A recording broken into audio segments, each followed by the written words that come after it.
ಬೆಂಗಳೂರು ದಕ್ಷಿಣ ಜಿಲ್ಲೆ ಚನ್ನಪಟ್ಟಣ ನಗರದ ನಗರಸಭೆ ಸಭಾಂಗಣದಲ್ಲಿ ಆಯವ್ಯಯ ಬಜೆಟ್ ಪೂರ್ವಭಾವಿ ಸಾರ್ವಜನಿಕರ ಸಭೆ ನಡೆಯಿತು. ಈ ಸಂದರ್ಭದಲ್ಲಿ ನಗರ ವೃತ್ತ ನಿರೀಕ್ಷಕರ ಠಾಣೆಗೆ ನೂತನವಾಗಿ ಬಂದಿರುವ ನಗರ ವೃತ್ತ ನಿರೀಕ್ಷಕ ಶಿವಕುಮಾರ್ ಪಿ ಮಾತನಾಡಿದರು. ನಗರದ ಪ್ರದೇಶದಲ್ಲಿ ಬಹುಪಾಲು ಅಂದರೆ 99% ಭಾಗದಷ್ಟು ಅಪರಾಧ ಪ್ರಕರಣಗಳನ್ನು ಸಿಸಿಟಿವಿ ಮುಖಾಂತರ ಪತ್ತೆ ಮಾಡಲು ಸಹಕಾರಿಯಾಗಿದೆ.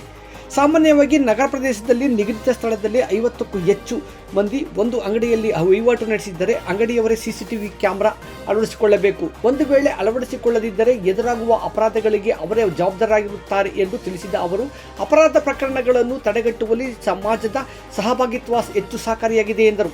ಈ ಸಂದರ್ಭದಲ್ಲಿ ಪತ್ರಕರ್ತರುಗಳಾದ ಅಭಿಲಾಷ್, ಯೋಗೇಶ್ ಗೌಡ, ಮಂಜುನಾಥ್, ತಿಲಕ್ ರಾಜ್ ಹಾಗೂ ತಾಲೂಕು ಕಾರ್ಯನಿರತ ಪತ್ರಕರ್ತರ ಸಂಘದ ಅಧ್ಯಕ್ಷ ಡಿ.ಎಂ. ಮಂಜುನಾಥ್ ಮಾತನಾಡಿದರು. ಸಾರ್ವಜನಿಕ ವಲಯದ ಕೂಡ್ಲೂರು ಅರಸು, ನಾಮಿನಿ ನಗರಸಭಾ ಸದಸ್ಯ ತಿಮ್ಮರಾಜು ಹಾಗೂ ಹಲವಾರು ಮಂದಿ ಮುಖಂಡರುಗಳು ಸಮಸ್ಯೆಗಳ ಬಗ್ಗೆ ಬೆಳಕು ಚೆಲ್ಲಿದರು. ಆಯವ್ಯಯ ಪೂರ್ವಭಾವಿ ಸಭೆಯ ಅಧ್ಯಕ್ಷತೆಯನ್ನು ನಗರಸಭಾ ಅಧ್ಯಕ್ಷ ಬಿ.ಎನ್. ನಾಗೇಶ್ ವಹಿಸಿದ್ದರು. ವೇದಿಕೆ ವೇಳೆ ಉಪಾಧ್ಯಕ್ಷ ಲೋಕೇಶ್, ನಗರಸಭಾ ಪೌರಾಯುಕ್ತರಾದ ಮಹೇಂದ್ರ ಹಾಜರಿದ್ದರು.